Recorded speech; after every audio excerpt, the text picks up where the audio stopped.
képp koo xam ne bëgg nañoo topp bu abonné ci chaîne bi rek di Mbacke Kadior TV luñ dugal ci dana ko am en exclusivité. am solo dañu ñëwoon tey fii ci direction générale des élections indi ñetti dossier ñaar yi dossier wu retrait ci liste wu Dakar bu kii nga xam ni mooy Joseph Sarr nekk ci liste bi ak kii nga xam ni mooy Pala Samb nekk ci liste bi. boo leen fàttalikoo semaine passée ñëw nañ fi indil leen dossier boobu le mercredi ñoom ñu xamal ñu ni ñoo ngi ci parrainage bi ba tey moo tax mun ñu jël dossier bi et que tey ci altine la ñuy ubbi lépp lu jëm examen dossier wu candidature yi nga xam ni jot nañ ko et que nanu bàyyi ba booba ñu dellu si li yéeme nag mooy ñëw nañu comme ni nga xam ni noonu lañu ko demandé woon tey fii mais pendant une heure de temps yéen a ngi taxaw maa ngi woon ci biir di waxtaan ak ñoom ci njëkk ak teraanga pour ñu jël dossier bi nga xam ni mooy dossier wu Yewwi Askan Wi te loolu nit waruñu ko tere mais à notre grande surprise malgré la ma leen wax insiste ci ndaxte kenn mënul téye nit ci biir liste bu fekkee bëgg ko ñoom ñu ni loolu duggul seen compétence du ñu jël dossier yi kon dossier yi refusé nañ ko encore une fois jël ko te ñoom ñoo ñu waxoon nañu dellu si altine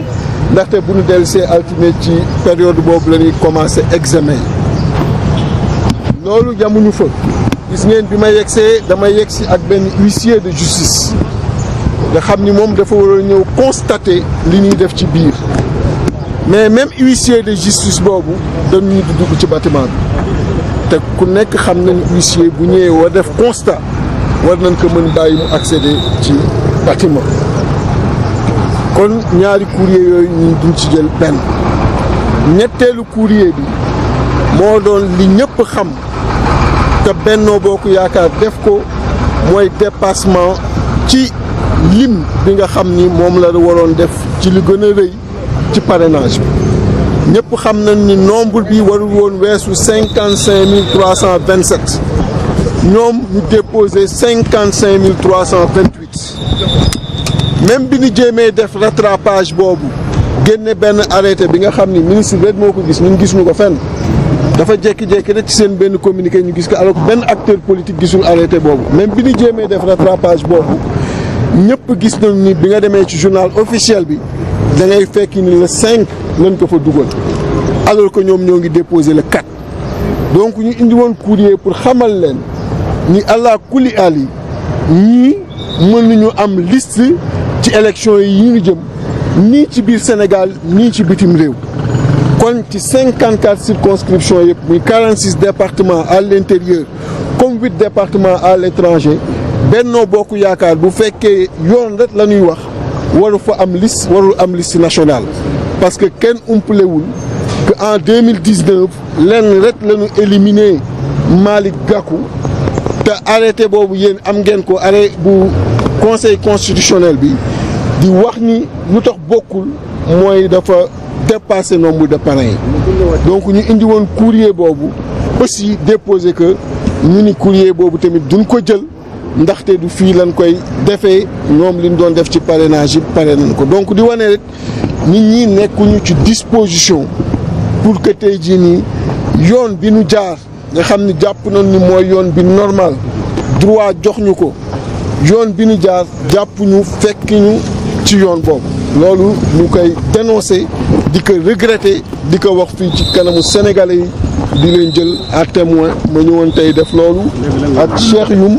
ak kii nga xam ne aussi mooy huissier de justice. lan la ñuy xaar wax nañ leen lu tax ñu rejeté lu tax nanguwuñu plutôt kii bi. teguñu ko fenn parce que tey nee naa leen correspondance bu ko nit defee war nga jël en retour nga tontu wax ka lu tax jëloo ko mais yam ci ni duma ko jël képp. sans motif. parce que bokkul ci compétence yu li nga xam ni moom ngay nekk di def nii loolu dafa jaaduwul parce que nee naa leen li ngeen di def du élection locale du élection présidentielle li ngeen def élection législative dossier yi ñu indi du dossier wu présidentiel du dossier wu local dossier wu élection législative yi nan la ñu mën dissocier ñaari ba génne lii ñu indi nii tey ci compétence li ngeen di def d'autant plus que loolu lay doon lu ngeen fas yéene def taxawaay Yewwi Askan Wi lan lay doon. Yewwi Askan Wi dina quel que soit alpha am taxawaay bi wér parce que le président Macky Sall li mu bugg def mënul ne ni damay éliminer liste Yewwi Askan Wi Dakar ba pare moom def élection ci biir Sénégal ak ay listam bitim réew ak ay listam alors que moom ci boppam respecté wul nombre de parrains yi loolu xel xalaatu ko. da ngeen bàyyi mu sedd wala mënuñu bàyyi mu sedd pour la bonne et simple raison que moomul réew mi te mënu fi appliquer li nga xam ne tey loi bi wax ko te loi bi li mu wax mooy moom ci boppam 55 327 la coalition moo doon déposé ci lim ci parrain coalition mi ngi déposé 55 300. lan ngeen di def loolu daan ci dellu si. mais nu ñu mën a comprendre respecté wu leen parité bu ngeen di déposer seen liste au niveau de la direction générale des élections. li ma mën a wax ci loolu parce que ku ma xam ni lu mu metti dëgg rek mooy génn sama gémmiñ parce que politique bi dugguma ci pour caaxaan dugguma ci pour foo dugguma ci pour kaf bu ñu jógee pour changer réew mi il faut ñu am doxalin bi nga xam ni sénégalais yi dañuy am confiance ci ñun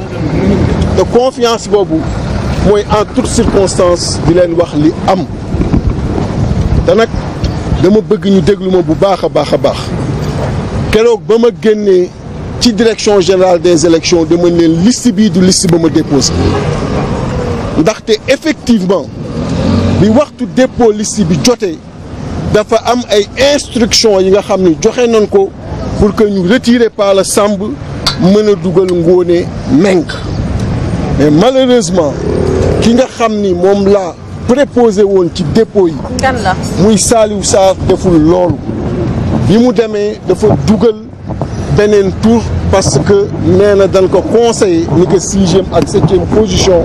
la parité respecté tout bi ma jotee liste bi le lendemain gis ni parité bi ce n'est pas respecté ci laa jógee pour xam la xew ci laa jógee pour également engager procédure. léegi liste bi ngeen déposé mais li wér mooy